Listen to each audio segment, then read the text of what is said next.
Okay, can people online hear us? Do you want to turn on the video too? Yes. Get in.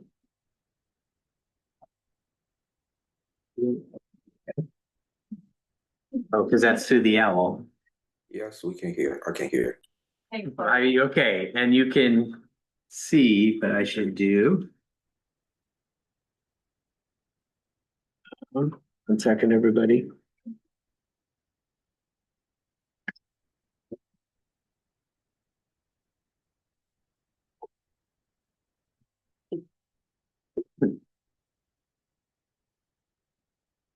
That's not what we want.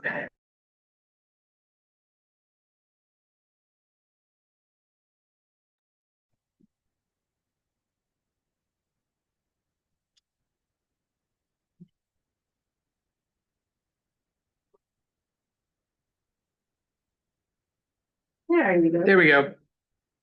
Did this side? Do we have sound? Yes, we have sound. We have image. Sorry about this, guys. It's the first talk of the semester. We have to get oriented every semester, right? Okay. Here we go. Sharing screen. Yeah, we need to share the screen.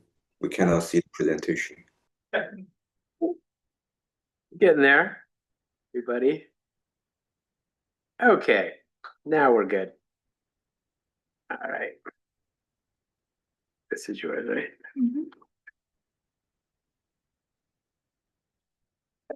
Oh, I sent you the Wrong one. no. I saw that I sent you the keynote, but This is the keynote. the keynote. Yeah.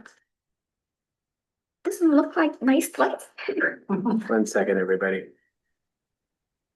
So wait. Yeah. This keynote. Okay. All right. I think you should be okay. Okay. Yeah. All right. Hi. Zhang. I am an assistant professor in biostatistics. Here's my brief introduction of myself. I got my PhD in biostatistics at UCLA 5 years ago, and then I worked as a postdoctoral researcher in statistics at Columbia for 2 years. All right, we have a little feedback. Then I joined our division. You turn off the speaker on the computer. Yeah. Anybody on one? No. Okay. 1 second.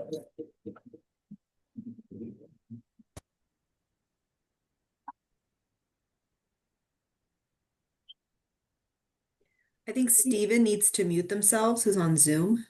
Oh, me? Steven, yes. Yeah, that's what's coming through. Yeah.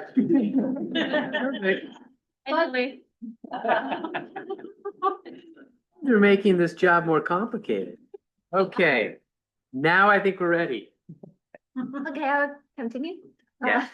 So my expertise lies in large-scale spatial and spatial-temporal data modeling, Bayesian methods, and also statistical computing. My current research applications mainly focus on 2 topics. The first is environmental exposure modeling and its health impact. And since the 2nd year after I joined the department, I started exploring spatial omics analysis. Currently, I'm teaching PM511A data analysis for the MPH program every summer, and the PM569 spatial statistics every other 4. I'm now offering this course this semester. So I am a member of this climate center. This is a center led by Rima, and our mission is to build a network of transdisciplinary scientists and a strong research infrastructure to advance community-driven, solution-focused environmental adaptation and health research. So as a member of the Climate Center, my research in this center mainly focus on power outage. So I have a collaboration with Kelly Sander from Environmental Engineering and her PhD student Yishi Wang on household level power consumption data. So we use this household power consumption data to analyze the relationship between the household level power outage and the other variable like methodological variable, social status variable, or household level variables to explore the potential relationship. I also have another project on city level power outage data modeling. We got power outage data from poweroutage.us, and in this project, in addition to Ishe and Kelly, we Sandy Eckel in our department, and Erica Garcia from Environmental Health, and Erica's postdoc who are also in this project. So this data has larger coverage compared to the previous one, but this data has a relatively like closer spatial resolution. So during our collaboration, we developed a side project called solar panel detection because we believe the usage of solar panel highly related to the power consumption data. And this is a project that heavily relying on generative AI. So the general idea is that we take a picture, satellite image of the roof of the area, and then do segmentation for each roof, and then feed these roof to the generative AI like ChatGPT, like Gemini, Cloud, and then ask the generative AI to tell whether there is a solar panel or not. And the right-hand side shows a result from a experimental set. And it turns out that this is a result from GPT-5. And the accuracy has already reached 90%, which is quite comparable to the benchmark algorithm developed by like 5 years ago. So that algorithm was a deep neural network trained specifically for detecting solar panel. So even without any tuning, the current generative AI can already kind of give us very reliable results. And we actually give relatively better results from 4.0 rather than GPT-5, and we don't know why. And more importantly, this is also extendable to like to other type of data like swimming pool, like number of tree. So it's I think it's a very interesting idea of using generative AI to collect data for biostats. And again, in the like a third project, actually the fourth project I'm working on in the Climate Center is a collaboration with Zhang from environmental engineering and her PhD student Yan. So we work on the indoor-outdoor air pollution. And we just had a manuscript about indoor-outdoor PM 2.5 concentration during the 2025 LA files. Anyway. So in addition to the work I do in the Climate Center, I also focus on multi-source exposure modeling with uncertainty quantification. So I have several projects working with my PhD student Shenzhi Liu from the PHP program. Our first paper combined the feature from learned from deep neural network with Gaussian process to refine the interpolation of MODIS AOD. AOD is the abbreviation of Arizona optical depth, which is the satellite measure used for kind of recovering air pollution. And our second paper used satellite image data to estimate on-ground land surface temperature, and the resolution can reach up to 30 meters. And this paper is now under major revision of IEEE TICAS, which is one of the top-tier journal in the field of geoscience and remote sensing. So our third paper focuses on using deep learning. So it's a combination of like a physics guide pattern with the pattern learned by deep learning to reconstruct temperature. And Shenzhi recently got third place out of 340 submissions in the student paper competition in IGAR's 2025 conference. So he's going to graduate this year. How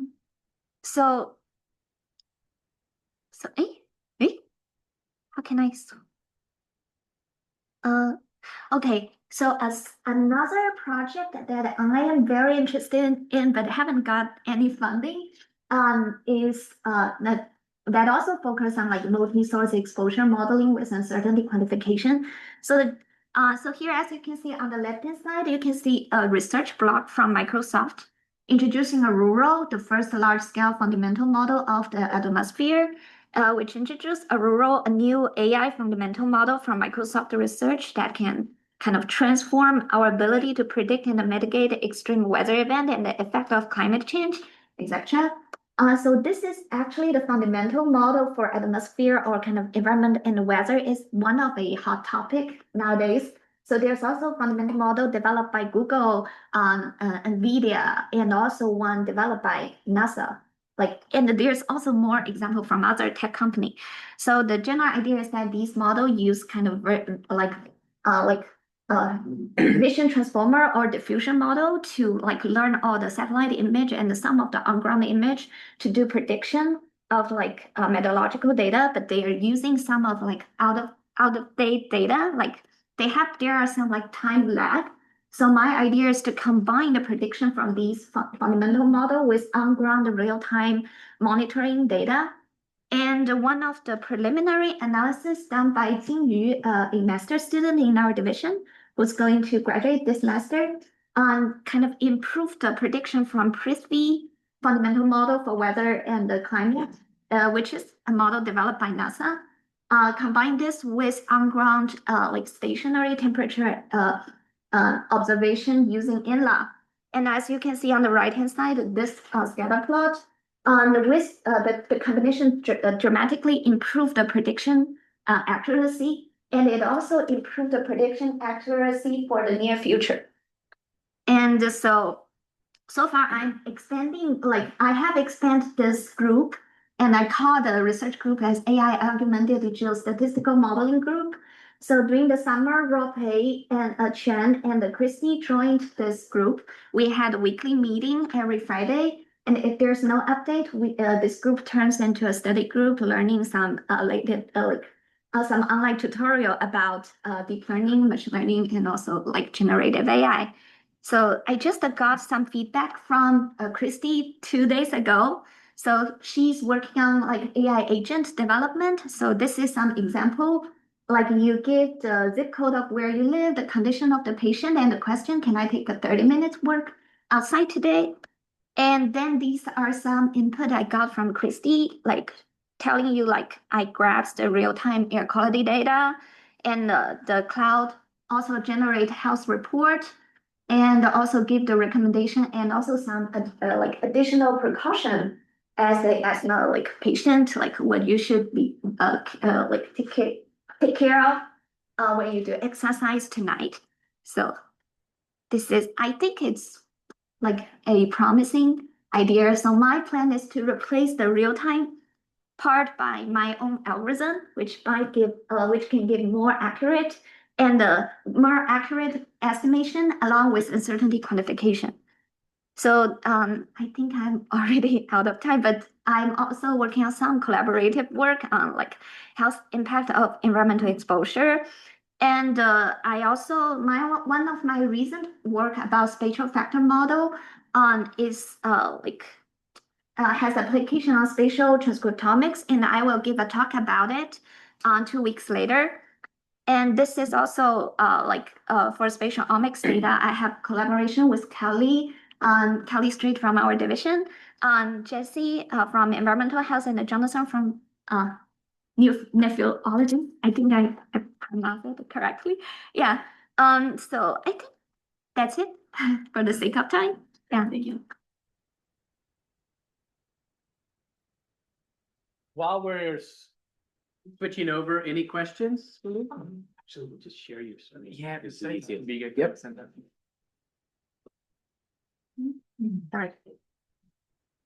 Any question?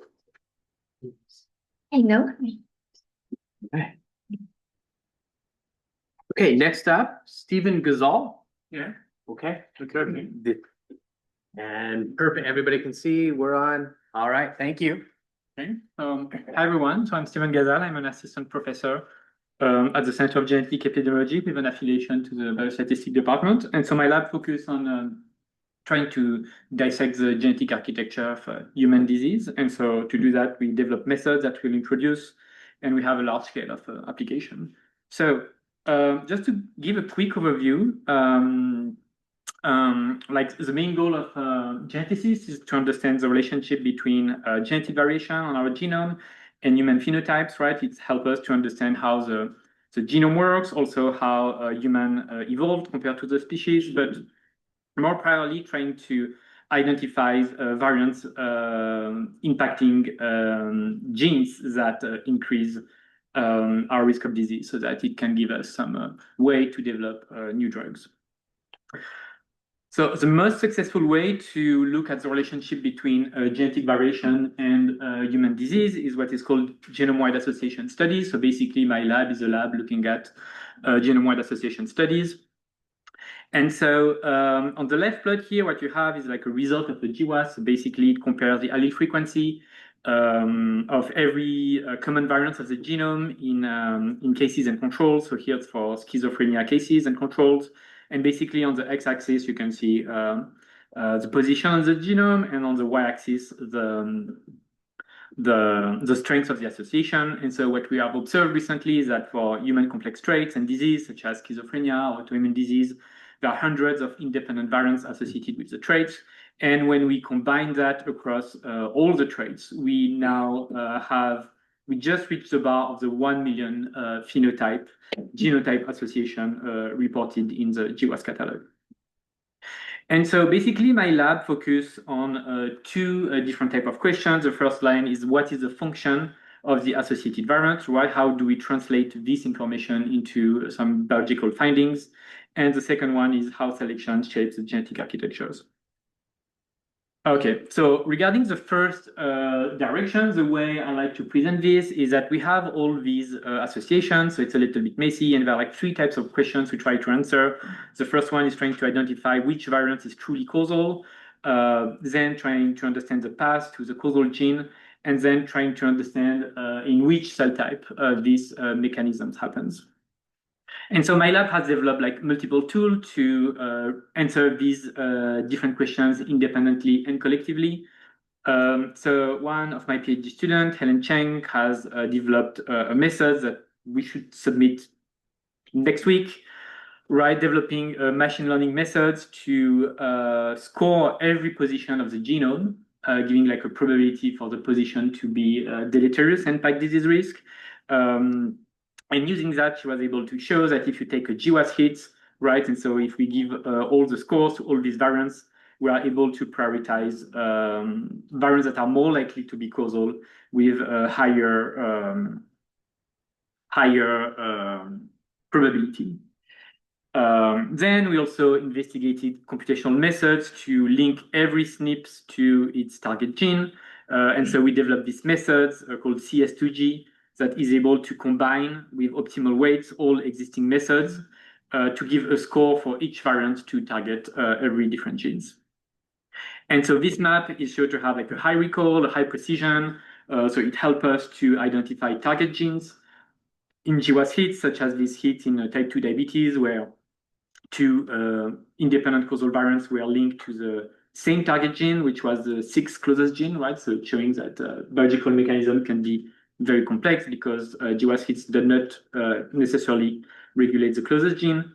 And it also helps us to quantify how many disease genes were involved in human complex traits. So before these methods, used by linking every GWAS hits to the closest genes, it was giving an architecture where basically all genes were potentially causal, but with our methods, we kind of restrict this to around like 10%.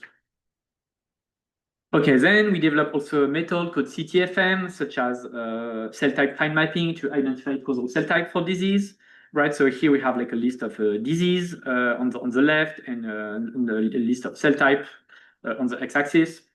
And so basically we are able to, we have like some interesting cases such as schizophrenia, where we identify 3 different causal cell types, 2 involving excitatory neurons in fetal and adult stages, and some immune signal. For autoimmune disease, we're able to dissociate signal from B cells and T cells, and so on. And then we did some extension to do that for every SNP to be able to predict the cell types. And so we had some interesting results, right, for some SNPs impacting different traits, just to see that these SNPs were acting in different cell types for all these traits. Okay, then we're now also interested in developing methods that doing all of this at once, right? So that it directly outputs causal variants, causal cell types, causal genes. And a good way to do that is leverage these really new cool data sets called single cell RNA-seq data sets that are now scaled on 1,000 of individuals. And so basically it means that for 1,000 individuals, we sequence every cells, we can cluster their cells into cell types, and then we can test the association between a variant and an expression of a gene in different cell types. Right, and so here we illustrate that when we applied that on a hit from rheumatoid arthritis, we observed that the GWAS hit colocalized with a hit only in T cells and with a stronger signal in CD4 plus T cells. The signal was not here in other cell types, and most interestingly, the signal was very weak and not significant when we look at expression across all the cell types together, as it's done traditionally with RNA sequencing, where you look at expression in the tissue and not at the cell type level. And so these are like works, just summarizing works of two students of the lab, Zhang, who's now a postdoc at Penn, and Camillary, and both were and are commented with the Mekuzo lab, with whom we have a lot of collaborations. And so finally, we're also interested in developing methods, but also identifying new disease genetic mechanisms. And so we have these projects I'm really excited about, focusing at the sex architecture in rheumatoid arthritis, where the number of cases are like 3 times higher in females than in male. And so we ask the question, are the effects different across male and females? And so basically, we perform like a new meta-analysis, like aggregating like a lot of data sets and collaborating with a lot of people from different consortium. And so we're able to analyze, I don't know, like 16,000 female cases and 8,000 male cases. And basically what we observe that all the effects are like similar at every hit, except in the HLA region, which is one of the most kind of like famous and important region of the human genome. When we zoom in, we found that it's targeting like one of like the well-known gene of rheumatoid arthritis, which is HLA-DRB1. And when we go back to 1K1K, like to single cell data, we're able to observe that these variants is also leading a gene expression of HLA-DRB1 in B cells, and that the level of expression is significantly different in males than in female, which shows that there's like really like a male-specific mechanisms here. Okay, I will end up by talking quickly about research looking at selection and human disease. And so basically the way we seeing selection is that it occurs at different timescales, right? So there's like selection across that happen like in the mammal lineage, primate lineage, human lineage.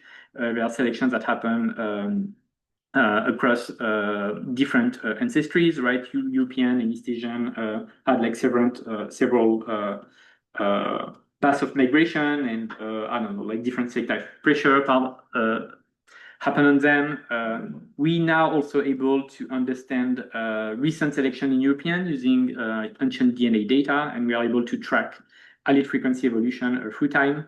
And so basically, we kind of like leverage this kind of like pool of data to ask different questions. Okay, why it's important? And so this is important to understand human evolution adaptation and predict effect of rare variant, improving protein scores, and improving variant prioritization. So one of the projects led by student Johan Wang is trying to understand the impact of constrained regions from a different time scale on human disease. So the classical way we understand the impact of genomic variation on human disease is just trying to understand their impact on genome function. And so to do that, we generate a lot of functional data, and then we look at the impact of human phenotype. But we can also leverage the idea that selection on human phenotype impact the genome by letting footprints of selection, and that important regions of the genome are constrained, right? So they are under strong selective pressure. And so what's summarized this graph from NHGRI is that selection happened at different timescale, mammals, primates, humans. But basically, we don't really know which one is like the best to interpret human complex traits. And so what we're doing is that comparing regions of the genome that were constrained in all these different species. And so basically, we observed that these regions are like really different and tag different evolutionary processes. And so the question is to understand which one is more important or more informative for human. And so this graph here shows that conservation in primates is way much more informative than leveraging conservation from mammals and from humans, which is like was a pretty striking difference for us. For sake of time, I'm gonna skip this, and I'm gonna talk very quickly about a project involving recent evolution on high effect common variants. So, because human complex traits are under negative selection, under selective constraint, right? If we plot the hits we observe from GWAS on this type of plot where we have allele frequency and effect sizes, we observe that variants with high effect tend to remain at a low frequency in the population, right? Just because they are deleterious and they are constrained to remain at a low population. And so we observe that for like most of the traits. But for some traits, you have some outlier, such as these TCF7L2 locus in type 2 diabetes.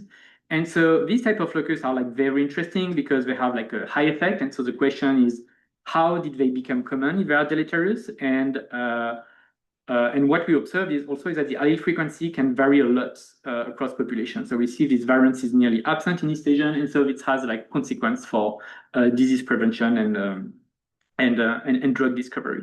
So what Drissi in my lab has been doing is just creating and characterize a large resource of high effect common variants. And so we have been able to identify 150 high effect common variants that are independent. And so it means now we have enough power to try to understand the characteristics of these variants. And so one interesting result is that a third of these variants are common only in Europeans. And so when we go to ancient DNA, we realize that there are like few variants where the allele frequency jumped recently in Europeans, but rather they were absent in 10,000 years ago, then they go up and then go down, so probably due to negative selection, right? So they're still constrained to negative selection, and so this increase in frequency may be either adaptation or drift.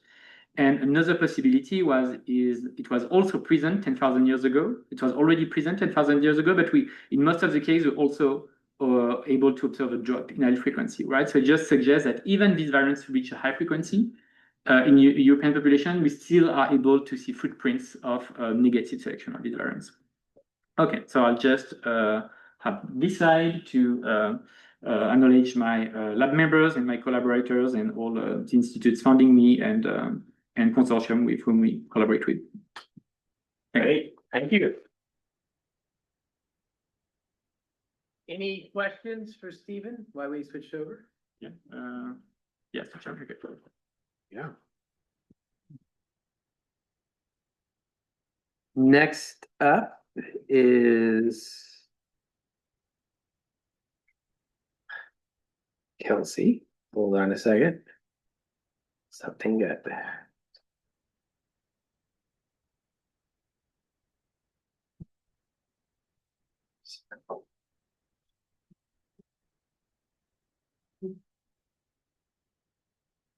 Sorry, I don't. It should be married. Okay.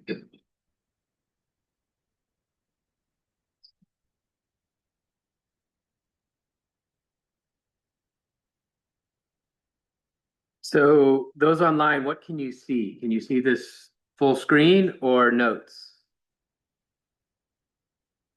It's the full screen. Oh, perfect. Okay. All right, Kelsey, you're up. Hi, everyone. I'm Kelsey. I'm a new faculty member. I just started here about a month ago officially. And I'm in, as Dave mentioned, I'm in the Epi and Genetics Division and the Center for Genetic Epidemiology, but happy to work with biostat students. Shout out to Michelle, master's student, who's already started working with me. And my background is in population genetics and statistical genetics. And since my postdoc and now in my faculty position, I'm really interested in using those genetic and genomic tools to better understand human milk and lactation. So just to give a brief overview for those of you who are not used to thinking about human milk, you might think, what's in human milk? The obvious answer is fat, sugar, protein, the nutritive components of milk. But in fact, there are hundreds of different components in milk, some of which provide nutrition to the infant and some of which have other functions. For example, there's innate immune components in milk, proteins, antibodies, and cytokines. There are hormones in milk that regulate infant growth and appetite. Cells in milk, which are key to my work because we can use those cells to profile gene expression in the lactating mammary gland and understand the physiology of what's happening without having to actually sample breast tissue. We can just use that from milk samples. And there's also microbiota in milk, including bacteria, viruses, and fungi. So we know from observational epidemiological studies that breastfeeding has been linked to a wide variety of infant health outcomes, including growth, the gut microbiome, infectious disease, and autoimmune disorders. Generally, breastfeeding has been shown to be protective or have a positive impact on infant health outcomes. And similarly, breastfeeding has been linked to a wide variety of maternal health outcomes, such as lower risk for breast cancer, postpartum depression, improved postpartum metabolic health. But for a lot of these outcomes, I would argue that we don't have a good understanding of the biological mechanisms underlying these traits, because that's one drawback of these kinds of observational studies. And so my work is focused on using genetics and genomics to try to get at that. So overall questions include, what are the specific components and mechanisms that underlie beneficial impacts of lactation? And we know that milk composition varies a lot across people. Does that variation in milk composition matter? Does it matter for the maternal and infant outcomes that are linked to breastfeeding? So the work in my group, I've kind of divided into two main topics or approaches, which there's a lot of crosstalk between the two, but the kind of way that I've divided it is, on one side, using human milk multiomics to profile milk composition and its influences. So to get at questions like, how does maternal genetic variation influence milk composition? Can it predict maternal and infant health outcomes from milk composition? And to do that, we use deeply phenotyped mother-infant pairs where we have milk samples, which are usually in the hundreds or maybe 1,000 people. For example, in my postdoc and continuing as a collaborator, I'm working with a study based at the University of Minnesota where we have, for example, milk samples from about 600 people. And this is just a snapshot of the different kinds of genomic data that we have profiled for these mother-infant pairs. So HMOs are human milk oligosaccharides, which are sugars in milk that are not digested by the baby, but promote a healthy gut microbiome, for example. Profiling the gene expression in milk, as I mentioned, we can do that from the cells that are present in milk, maternal genotypes, and then I won't go through all of these, but a lot of different assays profiling the different components of milk. And also one key feature is the infant fecal microbiome. So looking at the bacteria and viruses that are present in the infant feces.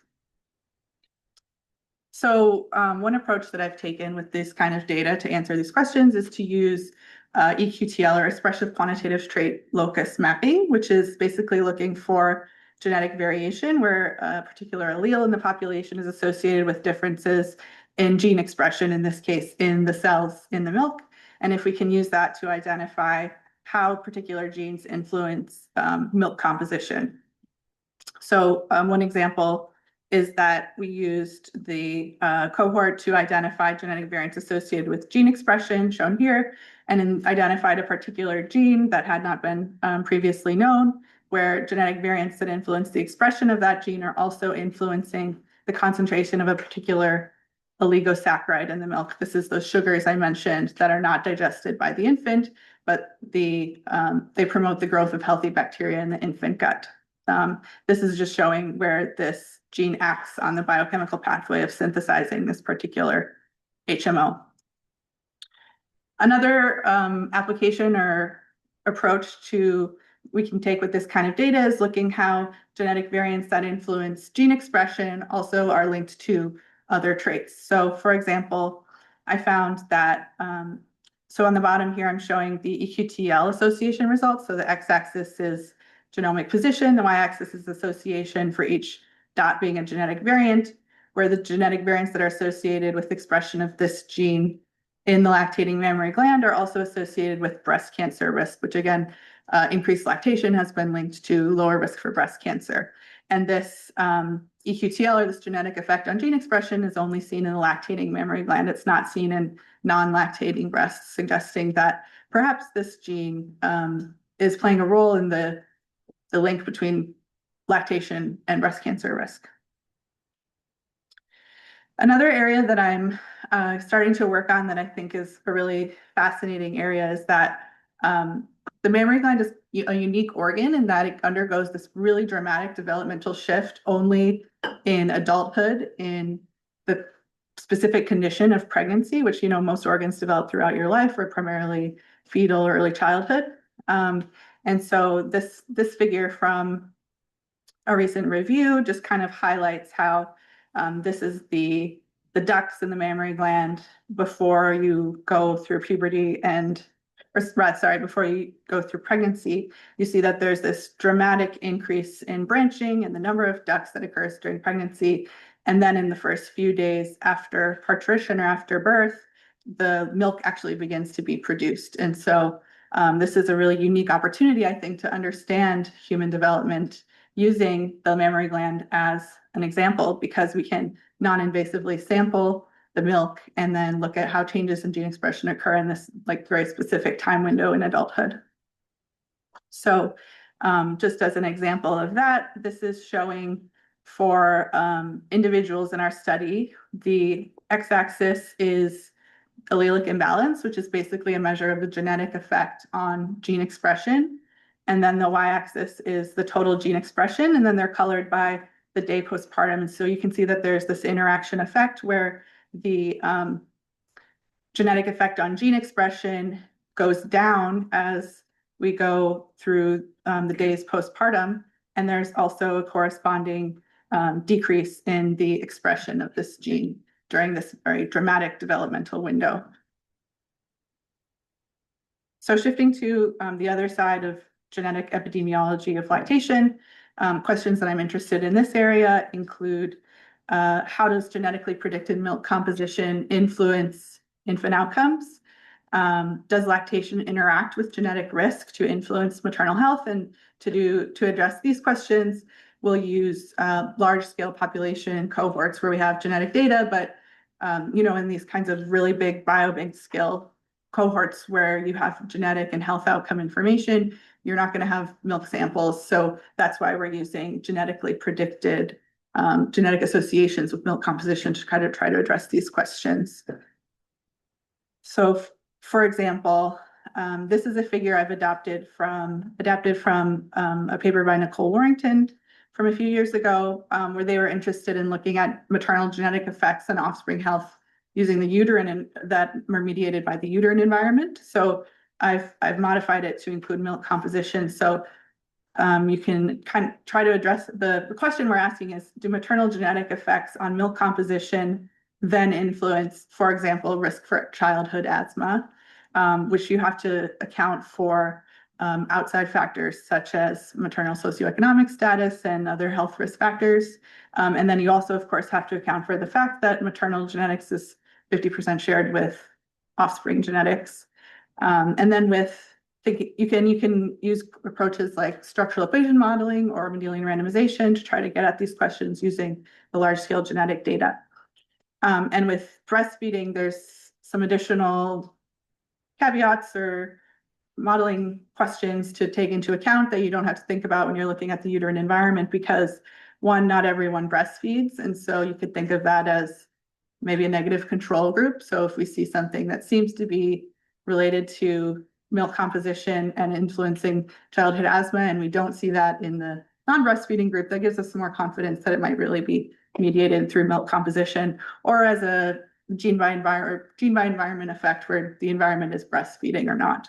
And And then if it's a biobank where they have actually information about duration or dosage of breastfeeding, that's something that we would also want to include in our model or take into account, because there's, you could imagine there's very different effects expected, or not different effects, but different effect sizes if someone who breastfeeds for just a few days versus over a year. So with that, I'd be happy to chat in the future if anybody's interested, and thanks for your attention.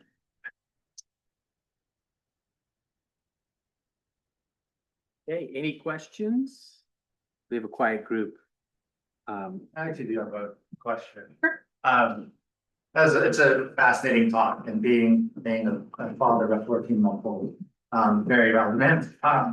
One question I have is, I heard from, I guess my wife does a lot of breast milk, and so she was saying that when the infant is sick, her breast milk composition changes. Yeah. And so I was wondering, is that something that's taken into account in your multi-omics analyses? I'm guessing the timing of when you take those out be dependent on whether or not the baby's sick. Yeah, that's, I would say, a sort of controversial topic, in that in humans, at least, it's really hard to tell if the milk composition is changing because the baby's sick versus the mom's also sick, because we definitely know that mom being sick influences, for example, the number of antibodies and immune cells was way up when somebody has COVID or recently got a vaccine. So yes, it is important thing to take into account. Unfortunately, we don't always have that data, and so we have to just assume that it's, yeah, exactly. Okay, thanks. Excellent. Jim, we're gonna have to postpone you till next week as. Big surprise. Yeah. But next up is Sandy Eckel. Thank you.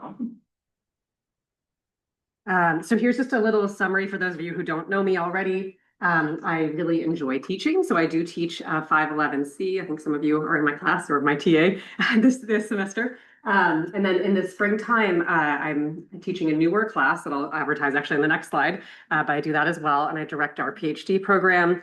And then I am very collaborative with environmental health scientists and some others, and so I've just listed here a couple of the studies that I've been involved with most recently. And then in blue are some of the things that I'll be talking about today. And over the past couple of years, I've really tried to shift my focus to climate change and health. And so I kind of have this spiel I give every time, but a couple of years ago, I took a sabbatical and I really tried to think about what are some really big picture things I want to be working on in my life. And I decided climate change was it.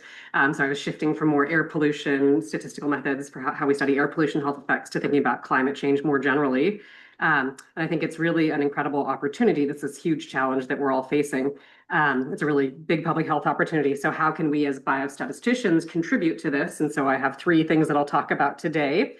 The first one being thinking actually about teaching. How can we really empower the future, data scientists to make improvements here? And so starting in 2023 with some colleagues, Dr. Erica Garcia, who I think is on the call, and Dr. Sam Silva, we got together and we created this multidisciplinary course, and we just finally got a formal course number. So this spring, we'll be teaching it as a cross-listed course, PM 619 GEOL, 619, that's Earth Sciences. We have, in theory, we're going to be switching back and forth from campuses each year. So 1 year we'll do HSC, 1 year we'll do UPC. We haven't decided yet which campus we'll teach on this spring. If you have a strong opinion, let me know, because we're deciding. There's a lot of stakeholders. But basically, our goal is to teach people the data science skills they need to be accessing all the really great data sets that are out there, to be thinking about climate solutions and how that can drive better health for everybody. Okay. And so in thinking about this positive view on climate change and health, this is a really great project, again, with Dr. Erica Garcia. She's the PI of this project, this R01, looking at electric vehicle adoption in California and impacts on air quality and respiratory health. And this is a project that was sort of midway through in January of this year. We're entering year 3, and then it got terminated. And then Dr. Garcia put in an appeal, and then like just 2 or 3 weeks ago, it actually got reinstated. So we're kind of working through all of that. But so I'm going to be talking about one project related to this that I worked on very closely with Dr. Garcia and team. And so before I talk about this, I do have to give a conflict of interest disclosure because my husband works for an automobile manufacturer and I'm talking about electric vehicles. So this is a conflict that is managed by the USC Health Science Campus Conflict of Interest Review Committee, and Dr. Garcia actually also has a conflict as well related to stock ownerships. Nobody else has any conflicts. So here is data that actually was pilot data that inspired this grant application to start out with. We were asking the question, back in 2019, starting in 2019, right after the pandemic, we were asking, there's been a lot more electric vehicles on the road in California. Can we actually see the health benefits that are hypothesized to be happening with the data we've seen so far? And so we took information on the number of registered electric vehicles in each zip code that's publicly available, longitudinal data, and then we tried to look at changes in air pollution and also changes in asthma emergency department visits. We saw very strong evidence that we're actually seeing reductions in asthma emergency department visits to date, but with the air pollution data, there were some limitations. We found, you can see here just a really crude plot looking at the 7-year change in NO2 versus 7-year change in zero emission vehicles. So it seemed like there was a suggestive evidence that as there were more EVs in a neighborhood, air pollution was going down, but it wasn't statistically significant. And there were some real limitations to our study design. We had a small number of monitoring sites. We were just using the EPA monitor data. And then there were problems with, where the EPA monitors are cited for regulatory purposes, not for monitoring air pollution of the people kind of purposes. And so we started to take a new approach in the last year or two where we thought maybe we could look at satellite data on NO2. There was a really great data set that was made available by Dan Goldberg. He works with part of the HACAS group at NASA. So he made available some data from the Tropome satellite that measures NO2. And so you can just see dramatically how, with satellite data, of course, you have like fabulous coverage, especially because we're looking at annual averages. So we can get really fabulous data on NO2 air pollution across the state and across the globe, really. So we're transitioning to that. And so we started new collaborations with folks who are much more familiar with these sorts of data. And so we've been looking at both EPA monitor data, looking at NO2 over time, at annual average NO2 in California, at about 100 monitoring sites, and then also at about 1,600 zip codes, or it's really zip codes is the technical term, but zip code like geographic units over time, and then relating that to the increase in zero emission vehicles in those locations over time. You can see it both in a spaghetti plot or spatially, sort of over time, how light duty vehicles have increased. And then we're actually looking at sort of as a positive control, we were looking at the number of, typical cars, internal combustion engine cars, and those have been relatively stable over time. And so the bottom line from this study was that we found strong evidence, regardless of what modeling approach we took, that as we have a 200 vehicle increase in zero emission vehicles, we've seen about a 1% decrease in NO2 air pollution in zip codes in California. And so you can, start to imagine what would happen if we had more and more adoption of electric vehicles. And we really, because we have these conflicts of interest and because we want to be rigorous scientists, we did extra analyses. So we did over here that positive control analysis where we used the exact same methodology and showed that as a zip code got more internal combustion engine vehicles, there was higher pollution, like you would expect. And then we also did what we called a ground truth analysis, where we looked in the subset, where we looked at the EPA data where NO2 was measured on the ground and saw a similar magnitude association that wasn't quite statistically significant. And so this work, Erica's postdoc Fuchu Chen presented at ISEE, and I'm going to go present this in Estonia in October. Now that we have hopefully funding again. And then this is currently under review. We submitted it back in March. It's under review at Lancet Planetary Health. We just submitted a revision, so fingers crossed it will get in there. And then Dr. Zhang already introduced the P20 Klima Center. This is a center that I'm involved with as are many, you can see the team represented here. Dr. Erica Garcia and I co-lead one of the research projects. So I just wanted to share with you what this research project is. So we have 3 aims in this research project, and this is really all about understanding the role of vulnerability and adaptation in thinking about exposure to extreme heat and also exposure to extreme pollution like wildfire-related pollution. And we're looking at an outcome of heart failure hospitalizations because we found that it's a sensitive outcome to these kinds of exposures. And so, broadly, we're really interested not only in quantifying how climate-related exposures are bad for health or that quantifying that association, but we really want to understand what are effective adaptations and who are the most vulnerable, what are big vulnerabilities. And Dr. Zhang already talked about power outages. So there's things like this. We're getting more and more dependent on things like air conditioning and having electricity so we can adapt to all these exposures. And so this is the P20 is a sort of a developmental center, developed the capacity to do these kinds of studies. And so we're really using this as a model for how we do this kind of work. And one of the key features is that we're looking at both administrative health data on heart failure hospitalizations, so counts of hospitalizations across the state at the zip code level. And then we also are using Keck electronic medical record data to try to look at more detailed records. And so we just got the Keck EMR data like a couple weeks ago, and Erica has been heroically working through the process of getting the state data, and we are very close on that as well. And then I just have the picture up here that we've been having this active working group with Dr. Zhang, also trying to think about this publicly available, well, it's not public, you have to pay for it, but this is data that's scraped from all of the utility websites about, every 10 minutes they check what power outages there are. So you can really see the impact of, public safety power shutoffs that happen right at the moment when people might really need to use their power because it's kind of fire weather. And then the final thing that I'll talk about is one of my PhD student, Dr. Brittany Marion, or about to be Dr. Brittany Marion, I hope, in a couple months. She's hopefully finishing soon. But she has an F31, which is a pre-doctoral training grant from the NIH, where she's looking at methodology to do cluster time series data. And it was really motivated by actually the PRISMS project that we had a couple of years ago, looking at highly time resolved data. And so we're thinking in this project about, you have diurnal data on air pollution exposures. And usually people will just average it to 24-hour averages, but you actually have a lot of information about how air pollution varies throughout the day, not only for a single pollutant, but maybe multiple pollutants. And so maybe we can think about characterizing the multi-pollutant problem in a slightly different way by looking at the trajectories of multiple pollutants over time and seeing how that relates to health. And so that's what Brittany has been working on and more methodological aspects of this. So I will stop there.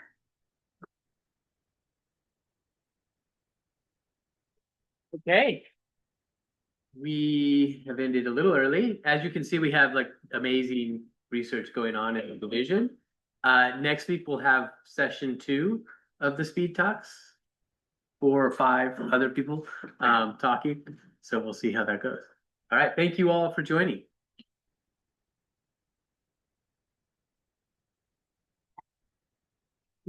Thanks to everybody who joined online. And if you feel like you're really hot, Lou said that they are working in the HVAC